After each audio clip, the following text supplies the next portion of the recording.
नमस्कार, मैं राहुल नागपाल और आप देख रहे हैं सोशल मीडिया। मेरे साथ प्रोफेसर रतनलाल हैं और आज बातचीत का जो मुद्दा रहेगा वो रहेगा देश को पहले बुद्धिस्ट और दूसरे दलित सीजीआई मिल रहा है, यानी chief justice of India. Supreme court के सबसे बड़े वाली कुर्सी पर अब दलित बुद्धिस्ट चीफ जस्टिस बन करके बैठ गए हैं। दलित बुद्धिस्ट का मतलब है कि बाबा साहब डॉक्टर अंबेडकर के आंदोलन के बाद में जिन दलितों ने बुद्धिस्ट होने की शपथ ली थी या जिन्होंने हिंदू धर्म छोड़ करके बौद्ध धर्म अपनाया था, उनमें सीजीआई साहब के फादर भी मौजूद थे। यानी कि 14 अक्टूबर 1956 को नागपुर में जो दीक्षा ली गई थी 7 लाख लोगों में, उनमें एक परिवार गवई साहब का भी था।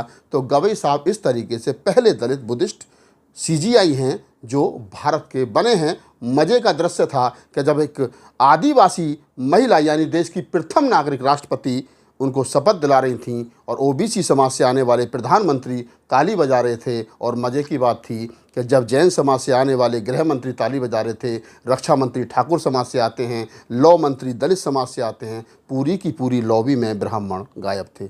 सवाल यही रहेगा कि क्या ब्राह्मण ना होने के बाद ही ब्राह्मणवाद रहेगा या फिर बाबा साहब डॉक्टर अम्बेडकर की आइडियोलॉजी और बाबा साहब डॉक्टर अम्बेडकर का फूले अम्बेडकर आंदोलन का जो तैयार किया हुआ समाज है उनको कुछ उम्मीद बंधेगी।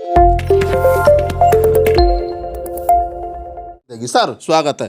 पहले दलित बुद्धिस्ट सीजीआई कैसे देख रहे हैं? सबसे पहले तो बधाई और शुभकामनाएं। और आपने जो इंट्रोडक्शन में, मैं आऊँगा अभी पॉइंट पे, लेकिन इंट्रोडक्शन में जो बात कही जी कि ब्राह्मण विहीन वो पूरा जो आपने कही जी, तो ब्राह्मण का हर जगह विजिबल होना जरूरी नहीं। हजारों साल में कितने गिने चुने राजा ब्राह्मण मिले होंगे। 600-700 साल तो मुसलमानों का रहा, 200 साल अंग्रेजों का रहा, उसके पहले भी लोग रहे, गैर ब्राह्मण शासक रहे, लेकिन ब्राह्मणवाद तो चलता ही रहा। बिल्कुल जीवित रहा ना, मठ मंदिर चलते रहे, ब्राह्मणवाद भी चलता रहा। किसी ने छेड़छाड़ नहीं की। जो मनुस्मृति की धाराएं चल रही थी, पहली बार अंग्रेजों के समय 1860 में जब एक्ट बना, CRPC IPC, तब उस पर थोड़ा सा एक प्रहार हुआ ब्राह्मणवाद पे। तो वो तो चलता रहेगा। और ये कहता भी है, अगर पढ़ेंगे आप, कि राजा कोई भी हो उसका काम है वर्णाश्रम धर्म की रक्षा करना।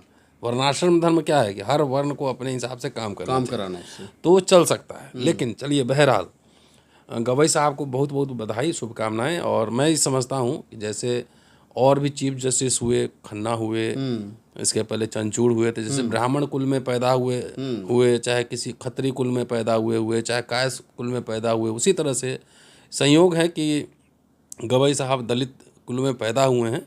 लेकिन ये बात सत्य है कि पहले बुद्धिस्ट हैं।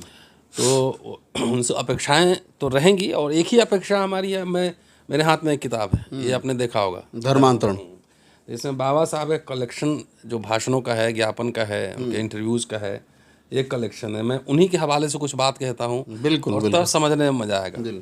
एक तो है कि 2 मई 1950 को दिल्ली में गौतम बुद्ध जी की 2494वीं जयंती मनाई गई थी। उसमें बाबा साहब का एक भाषण है, उसके कुछ अंश मैं आपको सुनाता हूँ। ये आज़ादी के बाद का है और संविधान 2 मई 1950 संविधान लागू होने के 4 महीने बाद का है। वो कह रहे हैं कि हमारे राष्ट्र ध्वज पर बुद्ध का चक्र है, हमारी राज मुद्रा बौद्ध दर्शन पर अधिष्ठित है, साथ ही नए संविधान के अनुसार हमारे राष्ट्राध्यक्ष का जब पदासीन किया गया तब बुद्ध की मूर्ति को ही श्रेष्ठ माना गया। ठीक है साहब। अब आइए एक भाषण का अंश और दे देता हूँ। 3rd बुद्धिस्ट काउंसिल बर्मा में हुआ था, वहाँ गए थे वो भाषण देने, बाबा साहब। हाँ, 54 का है, 4 दिसंबर 1954 का भाषण है। उसमें जो बात कह रहे हैं वो सुनिए ज़रा सा, क्योंकि उनके भाषण संकलन पढ़ेंगे पूरे में तो कहते हैं कि जो स्वतंत्रता, समता और बंधुत्व का जो मेरा दर्शन है, वो दर्शन फ्रांस की क्रांति से नहीं लिया गया है, वो बुद्धिज्म से लिया गया है, बुद्धा के उस मार्ग से लिया गया। ठीक है। तो ये पूरा जो कॉन्स्टिट्यूशन का जो पूरा मैंडेट है एक तरह का, कि समता, बंधुता, न्याय, बंधुत्व ये होना चाहिए, स्वतंत्रता होनी चाहिए, वो मैंडेट कह रहे हैं कि हमने बुद्धा से लिए। तो 4 दिसंबर 1954 को जो भाषण दे रहे थे तो बोलते हैं, पार्लियामेंट में था तभी बौद्ध धर्म के पुनरुत्थान के लिए कुछ बातें मैंने कर दी हैं। मैं भारतीय संविधान का शिल्पकार हूँ, मैंने वह संविधान बनाया है। एक बात यह है कि उसमें पाली भाषा के उत्थान का प्रबंध मैंने कर रखा है, और दूसरी बात है कि राष्ट्राध्यक्ष के राजवाड़े के ऊपर गौतम बुद्ध के उपदेशों में से पहला चरण धम्मचक्र परिवर्तन लिखा दिया है।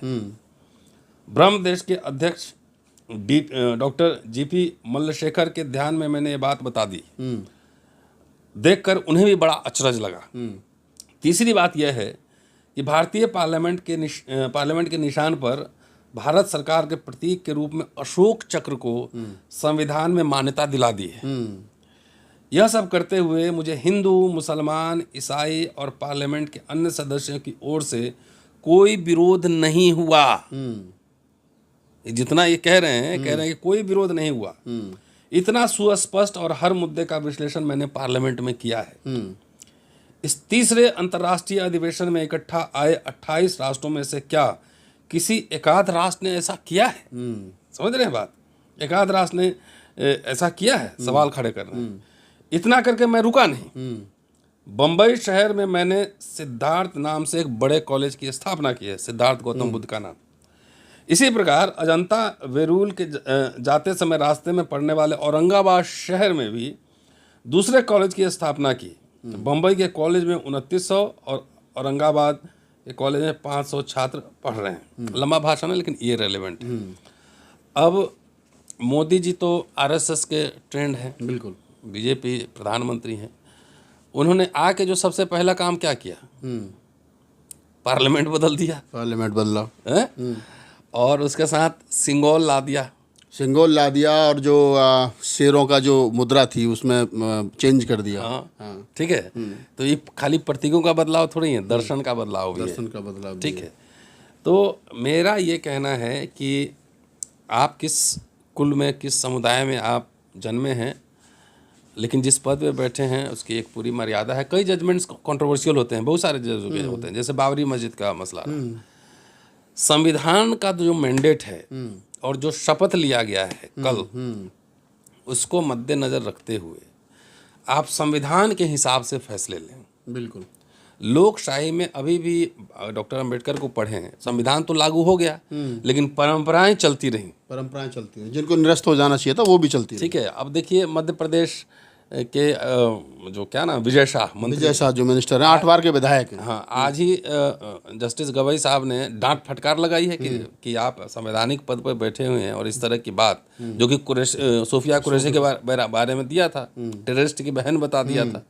मध्य प्रदेश हाई कोर्ट के जज ने एफआईआर करने के आदेश दिए डीजीपी को, और आरएसएस बीजेपी को देखिए उस पर कोई कार्रवाई नहीं की है। अभी तक पार्टी में बने हुए हैं, पद पर बने हुए, पद मुक्त नहीं किए गए हैं। तो इस समझ लीजिए कि एक बहादुर महिला जो कोई मुसलमान संप्रदाय में जन्मी है, वो जान पे जाके वहाँ पे लड़ाई करने पहुंची है, और उसको भी आतंकवादी की बहन बता रहा है। इस पे आरएसएस बीजेपी चुप है। ठीक है। तो जहाँ आपकी सरकार चुप है, पार्टी चुप है, तो एक जस्टिस से ये उम्मीद की जाएगी, जैसा कि मध्य प्रदेश के हाई कोर्ट ने किया है, कि आप you are the custodian of the constitution. बिल्कुल। ठीक है साहब, कि आप संरक्षक हैं संविधान के। तो आप किसी का जाति, धर्म, चेहरा देखकर नहीं, न्याय के पक्ष में संविधान की व्याख्या करें। यही आपकी सबसे बड़ी उपलब्धि मानी जाएगी। बिल्कुल। किसी से डरे, किसी भय, लोभ, लालच, वैसे इन्होंने पहले ही कह दिया है कि मैं कोई राजनीतिक पद नहीं लूंगा, रिटायरमेंट के बाद कोई पद नहीं लूंगा। ये बड़ी बात है। इन्होंने एक पैरामीटर, एक मोरल पैरामीटर सेट कर दिया है। क्योंकि कुछ लालची चीफ जस्टिस भी रहे हैं जो बाबरी मस्जिद, राज्यसभा चले गए, राज्यपाल बन गए, कुछ राज्यसभा चले गए। तो अब तो जस्टिस गवई ने चीफ जस्टिस बनने से पहले ही जब ये घोषणा कर दी कि मैं कोई पद नहीं लूंगा, तो एक मोरल पैरामीटर उन्होंने सेट कर दिया कि आने वाले लोग भी, आने वाले चीफ जस्टिस होंगे ना, तो उनको भी तौला जाएगा इसी पैरामीटर पर। ठीक है। तो एक कोई भी बुद्धिस्ट, अम्बेडकराइट या कॉन्स्टिट्यूशन को मानने वाले जस्टिस से ये उम्मीद की जाएगी जो उन्होंने ये कहा है। ठीक है। तो हमारा ये कहना है कि न्याय, जैसे एक बार बताइए, सुप्रीम कोर्ट में मैं कई बार कह चुका हूँ, एक कोर्ट नहीं 17 कोर्ट है। ठीक है। एक कोर्ट में राहुल गांधी की सुनवाई चल रही है, वो भी भावनाहात सुनवाई। एक कोर्ट में इमरान प्रताप गढ़ी की सुनवाई चल रही है, वो भी भावनाहात। एक कोर्ट में मान लिया कि आपकी सुनवाई चल रही है, भावनाहात। तो राहुल गांधी इमरान प्रतापगढ़ी को उसमें न्याय मिल गया और आपका पिटिशन रिजेक्ट हो गया, तो क्या रूल ऑफ लॉ है? कहीं ना कहीं एक ही धाराएं हैं, बिल्कुल एक ही धाराएं हैं जिसमें राहुल गांधी को, इमरान प्रतापगढ़ी को न्याय मिल जाता है, लेकिन आपको जो है ना, आपके पिटिशन को रद्द कर दिया जाता है उसी सुप्रीम कोर्ट में, बगल वाले रूम में। तो क्या ये रूल ऑफ लॉ है, न्याय है? तो यही अपहोल्ड करना है कि आप कानून के पक्ष में, संविधान के पक्ष में फैसले करेंगे, तो जाहिर है इतिहास याद, भाई बहुत सारे चीफ जस्टिस हुए, बहुत सारे मिनिस्टर हुए, बहुत सारे होंगे, एमएलए एमपी होंगे, बड़े पद पे होंगे, कितने गवर्नर हुए, सब याद है आपको? नहीं, 52 में अब मुझे तो लगता नहीं कि कोई किसी को जानता भी फिर? हो, 2-4 वो छोड़ के। कई बार तो मैं मिलता हूँ, कई रिटायर्ड मिनिस्टर 3-3 बार मिनिस्टर रहे हुए हमसे पैरवी करते हैं, ऐसा भी है ना। बिल्कुल ऐसा भी। तो पद तो परमानेंट नहीं होता है, वो आते जाते रहते हैं। आपकी नैतिकता, आप कहाँ पे खड़े हैं, इतिहास उससे आपको जो है ना डिसाइड करता है, इतिहास तब उससे समीक्षा करता है, ठीक है। तो इसलिए मुझे उम्मीद है, ऐसी आशा है, क्योंकि उन्होंने खुद कहा है कि मैं बौद्ध हूँ, खुद कहा है, तो उम्मीद है कि संविधान और न्याय के पक्ष में खड़े हों। मैं ये थोड़ी कह रहा हूँ कि दलित है तो कोई क्रिमिनल, दलित मर्डरर है और क्रिमिनल है तो वो जाए तो वो दलित होने के वजह से उनको आप रिलीफ दे दें, नो। क्राइम अगर प्रूव हो गया तो ही शुड बी पनिश्ड। नहीं सर, जैसे देश के अंदर आपने भी देखा, हम भी आए दिन ये घटनाएं सब देखते हैं कि घोड़ी पर चढ़ने पर दलित की हत्या, मरने के बाद शमशान में जगह नहीं मिल रही है फूंकने के लिए डेड बॉडी को, और मतलब मूछ रखने पर हत्या। क्या कहा? तो इन पर क्या सुप्रीम कोर्ट ऑफ स्वयं संज्ञान? मैंने क्या कहा कि परंपराएं, संविधान भी लागू है लेकिन परंपराएं तो हजारों साल की होती हैं, और बाबा साहब ने कहा है कि प्रथाएं कई बार इतनी मजबूत होती हैं कि उसके सामने कानून का पक्ष फीका पड़ जाता है ना। कि भेदभाव करना कोई स्कूल आपको सिखाता है किताब में, कानून की किताब में है नहीं। लेकिन बचपन से ही भेदभाव करने की परंपरा कहाँ से आती है? वो घर है, पाठशाला, वहाँ से सिखाया जाता है। तो जो इंग्लिश स्कूल में पढ़ रहा है, जो कन्वेंट स्कूल में पढ़ रहा है, बड़े बड़े, उसको कैसे सब जात धर्म, आप देखिए सोशल मीडिया पर जितने हेट कैंपेन करने वाले हैं, कितने सारे आपको इंग्लिश स्पीकिंग हाई फाई लोग मिल जाएंगे, मिलेंगे ना, विदेश में बैठे हुए हैं लेकिन कर रहे हैं, तो उनको सिखलाता कौन है? तो परंपराएं जो कि घर से शुरू होती है और समाज में चलती रहती हैं कि आप छोटे मैं बड़ा, तो ये तो वो सिखाता है, कानून नहीं सिखलाता। इसलिए कोई भी जुडिशियल प्रशासक जो है, चीफ जस्टिस हों या हाई कोर्ट के जजेज हों, उनको कानून के पक्ष में, जात धर्म से ऊपर उठकर, जहाँ अन्याय हो रहा है, जाहिर है कि अन्याय यहाँ दलितों पर होता है, तो कोई भी अगर कानून सम्मत फैसला भी देंगे तो बहुत लोगों को दर्द होगा। मेरी बात समझ? बिल्कुल दर्द होगा। इसी भवरी देवी केस में एक जज ने कहा था ना कि वो अछूत को कैसे रेप कर सकता है। हाँ, कहा था।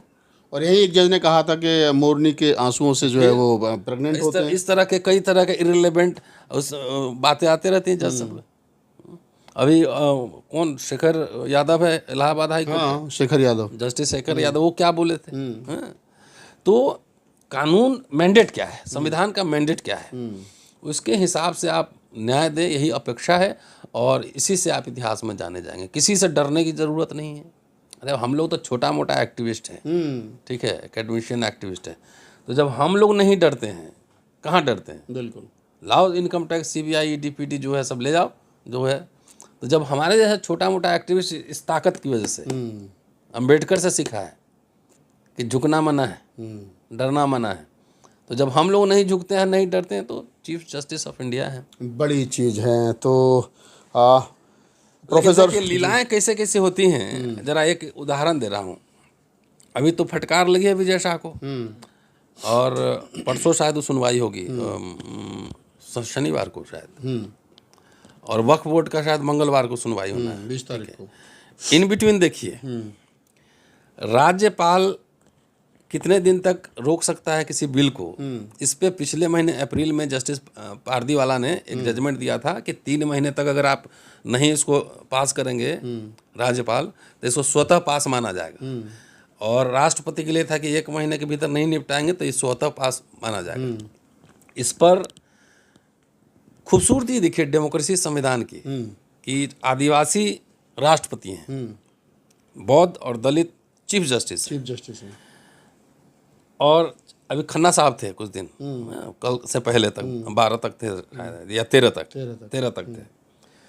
राष्ट्रपति ऑफिस से पहले दिन इनके ज्वाइन करते 14 सवाल आए हैं इसी पे।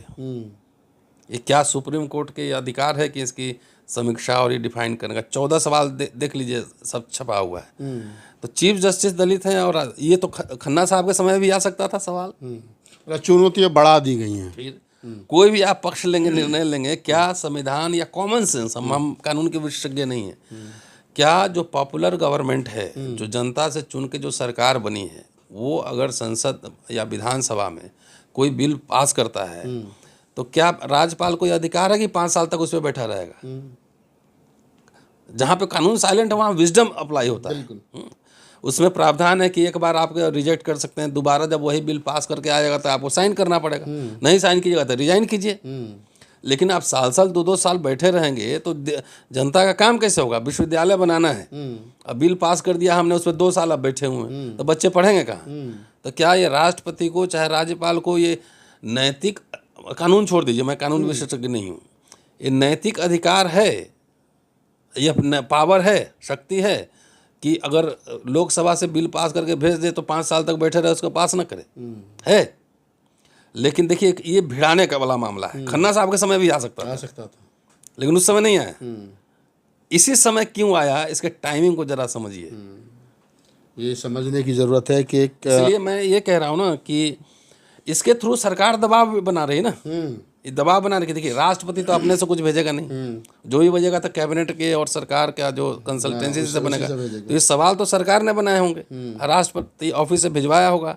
तो ये एक तरह से मुझे लगता है कि एक मोरल, एक प्रेशर बिल्डअप करने के लिए, इसलिए जस्टिस गवाई के सामने बहुत सारी चुनौतियाँ भी है, ये मैं कह रहा हूँ जी।